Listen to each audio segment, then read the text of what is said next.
Hey guys, a lot of talk about buying into the GOATs, buying into vintage, but there's one sector of vintage that I feel has not gotten the attention it deserves. We will talk about it right now. Stay tuned.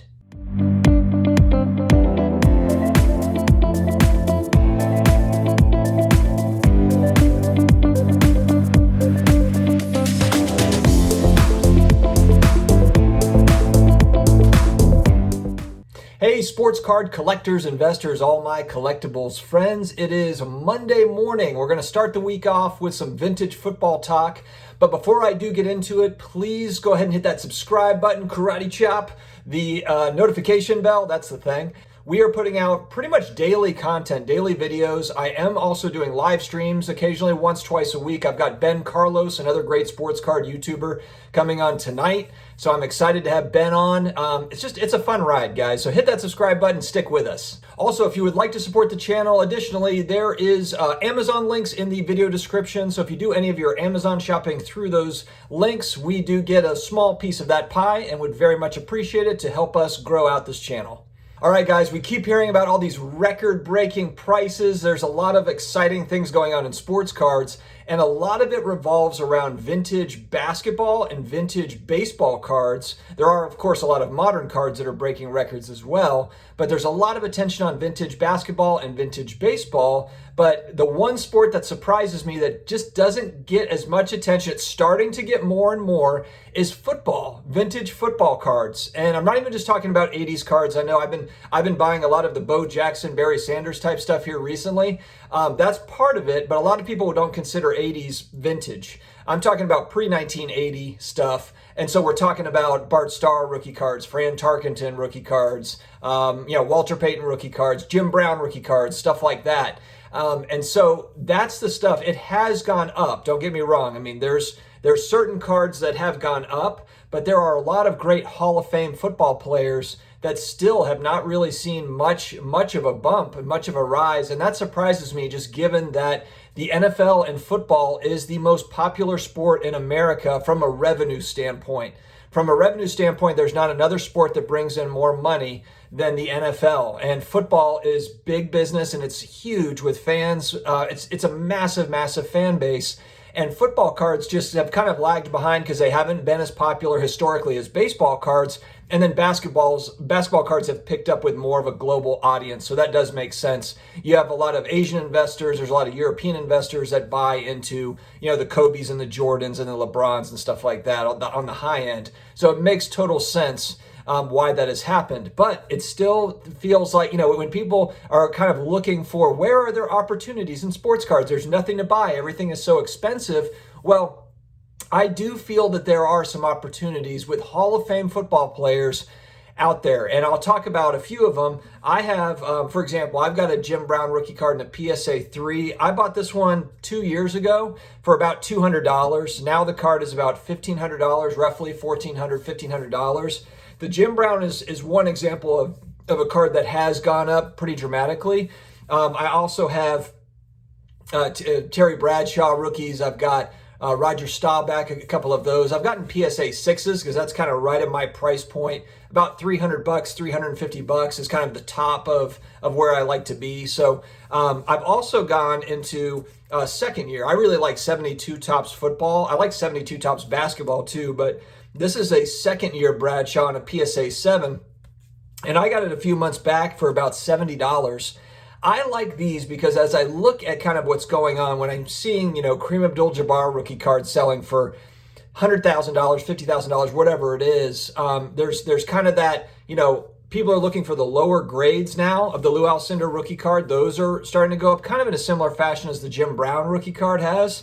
So what people are doing is just trying to get a hold of any graded card. I did a video yesterday on a 33 Gaudy Babe Ruth PSA 1. And that card has gone up dramatically. It's just because you can see it. It's just people just want to get a hold of one and they're not as concerned. They just want to make sure it's authentic. And even if it's a PSA 1, they're okay with that if it's a important card, hobby card. And that's what you're seeing. I guess that's kind of my point here is there are important hobby cards, I believe, that are underpriced on the football side. There's been a lot of action on the basketball and the baseball side for vintage cards, and it just seems to me that football is next. that's what I've been looking at. And that's what I've been trying to get ahead of over the last probably 6, 7, 8 months. I mean, the fact that I could get, and I'm not sure exactly where they are now, but, you know, Terry Bradshaw rookie card, he's got multiple championships, Steelers, massive popular organization. You know, his rookie card's in a PSA 6, about $300, $350. Same for Staubach. Again, we're talking about, if you're talking about the Cowboys, you're only looking at a few QBs, you know, Troy Aikman, Roger Staubach, you know, that are kind of historic type QBs that are the most popular QBs in those franchises. So, and Bradshaw's still on TV, still doing his thing. He's popular. He's a funny guy. So I was just surprised to kind of see that price point. It just made sense to me. And then it's 1971 tops. So, you know, it's like, it's a 50-year-old card? Yeah, it's a 50-year-old card. I turned 40. Yeah, so it's about a 50-year-old card. And a PSA 6 is not, you know, you're not going to turn a lot of those raw ones, if there's a lot of even out there, into PSA 6. I know that, you know, with people that collect modern, ultra modern, a PSA 6 doesn't really get you anywhere. That's devastating. For a card that's 2 years old or printed this year, whatever, PSA 6 is garbage. But for a 50-year-old card to get a PSA 6 is not easy at all, okay? So, you know, there's so many things that can go wrong with a 50-year-old card, even when it was printed. Even if you go back 50 years, the day it was printed, there's centering. There's all sorts of issues, you know, with edges and centering on those. They're very, very condition sensitive. So for me, I just look at value in those. You know, if I'm in that 5, 6, 7 range, you know, the 8s, the 9s, and the 10s are going to be high dollar typically. They will be. And maybe that's something that you splurge for if that's kind of if that's your budget and you can get an 8 or a 9 or a 10, fantastic. For me, kind of average Joe card investor, you know, the 5 and the 6 at, you know, a few $100s, it just seems like as those higher grades rise, it just kind of trickles down to where people, if they want one, they're going to have to get a 3 or 4 or 5. So it's just something that I've seen out there. I want to know your thoughts as well. What do you guys think about vintage football cards? I know that the rebuttal I've got in the past is kind of, well, it's not global. There's not really a global audience that buys football. But to me, that's not even really relevant for football cards. Football is a popular enough sport to where I would think there's enough, even if they're only being bought in the US and Canada, even if that's it, in just North America, I would think that there would still be some pretty high demand for the legends of the NFL. I mean, you look at like the Green Bay Packers, legendary franchise, won the first Super Bowl. You know, the Lombardi Trophy is named after Vince Lombardi. You've got, you know, Bart Starr, Brett Favre, Aaron Rodgers are the guys, Don Majkowski. Just kidding. I was just throwing him in there for you. Just kidding. He was the guy. So by the way, Don Majkowski or Majkowski, however you say that, in the late 80s, he was the guy. That was a Chase rookie card when I was a kid. Before Brett Favre got there. I don't know how the Falcons let Brett Favre out of the building, but they did.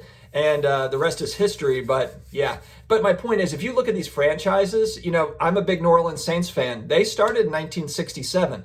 It's not very old. You're talking about a 50-year-old franchise. So I've got, you know, an Archie Manning rookie card because before Breeze, Archie Manning was the best quarterback that the Saints ever had. Bobby Hebert, close second, probably. You know, so, but that's my point. There's just not a lot. There's a lot of, you know, Hall of Fame players, a lot of great players in the NFL. And if you look at their vintage football cards, they're just not as expensive as I thought they would be. Thank you very much for joining here today. I think that I'll probably have another video coming out on just alternative investments and collectibles. I typically do a kind of a positive message at the end. I'm going to add more kind of to the next video on that front. But I will tell you before you go, have a fantastic day. Stay positive, stay focused, and I hope that everyone has a great week. Take care, guys.